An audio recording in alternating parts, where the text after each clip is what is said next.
To family. तर बघा इथे मी हा कचरा काढते. आता किती वाजलेत? 11:15 वाजले आणि झाडायला मला एवढा टाइम झाला. आज उपवास आहे, एकादशी. आज एरवी तरी होतं पटकन, आज आहे शनिवार. इतका जीव वैतागला आज, चक्क मला आहे ना रडायला येते. सकाळी माऊची बस मिस झाली शाळेची. लक्षातच नाही मला की शनिवारी आता शाळा 8 वाजता केली म्हणून. बघितलं व्हॅनवाल्याचा फोन आला. मी चालले होते आंघोळीला, तोपर्यंत व्हॅनवाला निघून गेला. तो 5 मिनटं पण नाही थांबत, कारण मग परत स्कूलचं गेट बंद होतं. मग तशीच आले, आंघोळ पण नाही केली. त्या पाण्याने तिलाच आंघोळ घातली. मग तिला डायरेक्ट मला शाळेत घेऊन जावं लागलं सोडवायला. तिला शाळेत सोडून आले तोपर्यंत 8:45 झाले. 9 वाजता लगेच मुलाची शाळा होती. त्याला पटपट आवरलं, त्याला चहा बिस्किट दिलं, त्याला शाळेत घेऊन गेले. त्याला सोडवलं 9 पर्यंत. 15च मिनिटात आवरलं, चहा बिस्किट दिलं. आज त्यांच्या शाळेत पालखी सोहळा आहे, त्याच्यामुळे डबा द्यायचा नव्हता. पाण्याची बाटली दिली त्याला. तिथून जाऊन आल्यावरती मी माझी आंघोळ वगैरे केली. आता झाडलोट चालली आहे माझी. आता झाडलोट झाली की आता 11:15 वाजलेत. 11 वाजता त्याची शाळा सुटणार आहे, लगेच त्याला आणायला जायचं. म्हणजे किती तुम्हाला उपास असला तरी काही नाहीये, एवढी धावपळ. मला इतकं रडायला येते ना. थांबा जरा, मी हा कचरा उचलते. घर क्लीन झालं.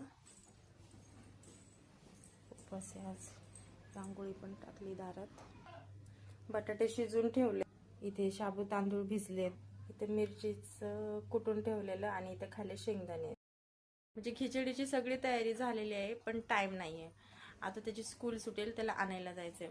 आणि झालं काय, मला ना एवढं म्हणजे काम करता करता इमोशनल झालं नाही का. लोक म्हणतात की सासू नसलेली बरी, सासरा नसलेले बरे. पण आहे ना, कधी कधी इतकी माझ्यावरती एवढा लोड येतो ना, खूप लोड येतो. कसं आज सुट्टी आहे मला, शनिवार रविवार सुट्टी असते, पण काहीच नाही. एखाद दिवस एवढा धावपळीचा असतो ना. सकाळी जसं की मी सांगितलं, इतकी माझी ये जा झाली, आता परत जायचंय, स्टॅमिनाच राहत नाही असं आहे. आणि काय उपयोगच नाही कोणाचा असून पण. आता मिस्टरांना सकाळी नेमकं ते एका ऑफिसमध्ये जायचं होतं, ते एक प्रतिज्ञापत्राचं काम आहे, ते तिकडे गेलेत. दादा आहेत पण दादा जात नाही असं आहे. असलं मला वैताग येतोय ना. इतका जीव माझा आहे ना, कधी कधी असं काय म्हणतात ते, खूप भरून येतो. लोड आल्यावरती मला आहे ना खूप असं हे होऊन जातं. पण काय करणार. चला मी त्याला घेऊन येते, मग भेटते तुम्हाला परत. अजून माझी देवपूजा पण राहिलेली आहे. फक्त झाडलोट वगैरे ते झालेले, बाहेर रांगोळी काढले. आता आल्यावरती मी देवपूजा करते, नाही तर बघू कसं करून जाते पटकन. त्यामुळं माझं हेच म्हणणं आहे, ज्यावेळेस तुमची मुली 3 वर्षाचे होतात ना कंप्लीट, तेव्हा त्यांना शाळेत घालायची वेळ येते. तर जवळजवळ ना मला वाटतं 80% लेडीज अशा असतील की मुलं शाळेत घातली ना तर त्यांचाच एक जॉब न्यायचा आणायचा असतो. घरातली पुरुष मंडळी काहीही करत नाही. आणि त्यात तुमच्या नातेवाईकांना काय वाटतं की हो, ही तर बाई खूपच सुखी, हिला सासू नाही, सासरे नाही, जाऊ नाही, घरात हिला कुणाचा काही जाच नाहीये, एकटी आहे, मनाला वाटेल तसं करत असेल. तर तसं काहीही नाहीये. उठल्यापासून झोपेपर्यंत माझ्या मागं ना असंख्य कामं असतात. खरं मी सांगते, ते सगळं मला बघावं लागतं. तुम्हाला लांबून वाटत असेल की हिला कुणीच नाहीये, कुणी नाही का, म्हणजे एकटी मस्त राज करत असेल, तर तसं काही नाहीये. मला माझं सगळं स्वतःलाच हँडल करायचं असतं. त्यामुळं कसं होतं, कधी कधी मला कुणाशीच बोलायला वेळ भेटत नाही. आणि मी बोलून तरी काय करू, कोणाला सांगितलं. अशा वेळी समजा कोणाचा फोन यायचा ना, पहिला काय व्हायचं, माझी कंडिशन असतीच, नेहमीच असते. मग अशा वेळी कोणाचा फोन आला ना, आपली ती मानसिकता पण राहिलेली नसते बोलायची. आता तुम्ही बघा, मला अशा परिस्थितीत आपण कोणाशी बोलणार. ऑलरेडी मन तुमचं डिस्टर्ब झालेलं आहे, माइंड डिस्टर्ब झालेलं आहे, घरीवरून आलेलं आहे. कुणाला आपण अर्धा तास बोलणार, नाही बोलू शकत हो. मी तर नाही बोलू शकत, खरंच ना. आणि त्यातून लोक म्हणणार की हो काय नाही ग, थोडंफार असं तसं चालतं. हे ना मला माझं माहिती, मी कसं हँडल करते. आणि त्यातून मला चिडचिड तर करायची नसती. का चिडचिड करू मी? ऑलरेडी माझ्यावरती सगळ्यांनी चिडचिड केलेली आहे. त्यामुळे आता मला उशिरा का होईना पण मला कळलंय की माझ्यावरती सर्वांनी चिडचिड केली. मग आता जी आहेत थोडीफार माणसं माझ्यात, मी त्यांच्यावरती नाही चिडचिड करणार, मुलांवरती पण नाही करणार.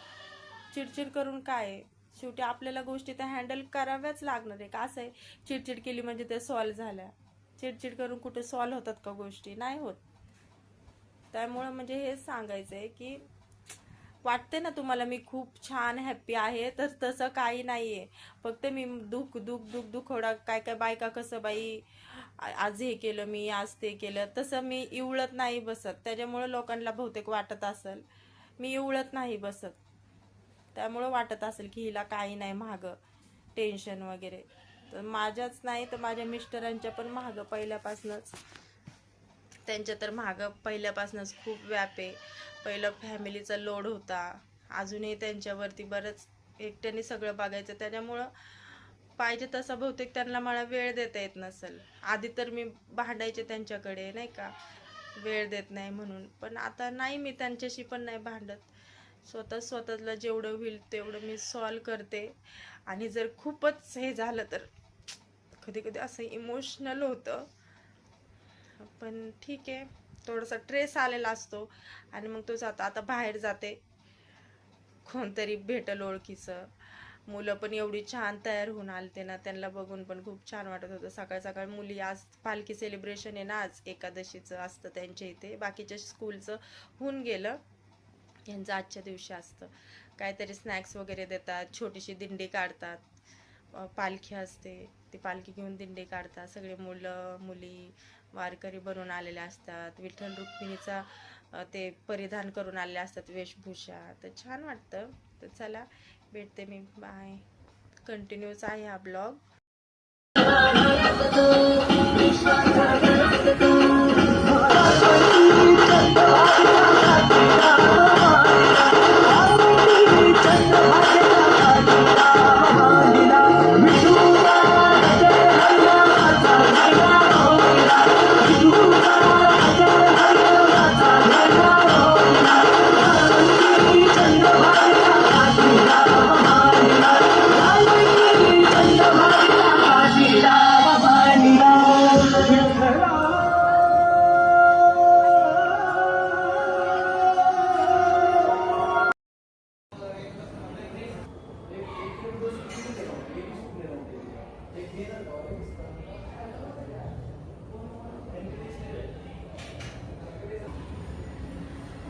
तर हा असा फ्लोर आहे. मग कुठेही बसू शकता, तिकडे बसू शकता, इकडे असं वेटिंगला बसू शकता. बिल्डिंग आहे इथे. हे गणपतीचं खूप छान, खूप मोठी मूर्ती आहे ही गणपतीची. घ्या तुम्ही पण दर्शन गणपती बाप्पाचं.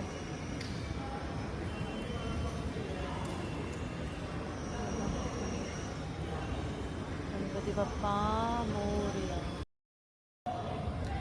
तर स्वागत आहे तुमचं पुन्हा एकदा माझ्या चॅनलवर.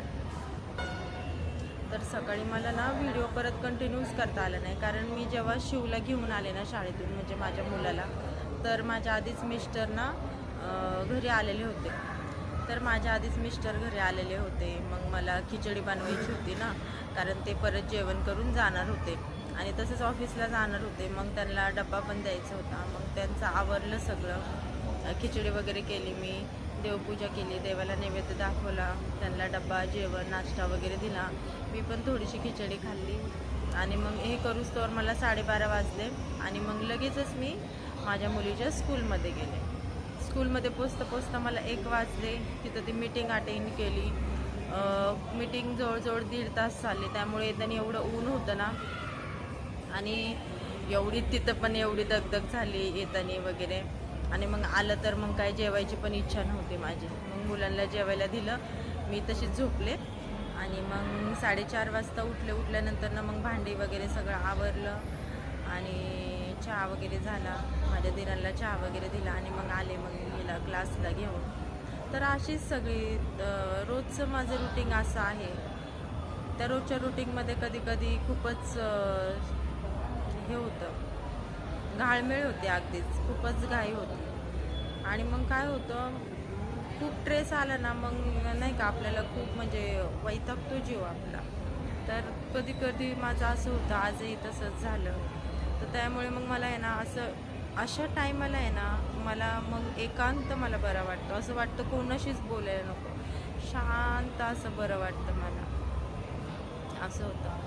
मग इतकं मला कंबर माझी एवढी दुखत होती, कारण माझं ऑपरेशन झालेलं आहे. त्यामुळे अशी दगदग झाली ना, माझी कंबर खूप दुखते. नुसते दगदगनीच नाही, टेन्शन जरी आलं ना, टेन्शननी सुद्धा माझी एवढी कंबर दुखते ना, खूप कंबर दुखते. तर काय आहे, म्हणतात ना, आपण वरून वरून कोणालाही जज नाही करू शकत. तर सेम तसंच आहे. तर आता हा व्हिडिओ खूप मोठा होईल, मी इथेच एंड करते. चला, भेटते तुम्हाला पुन्हा एका दुसऱ्या व्हिडिओमध्ये. बाय.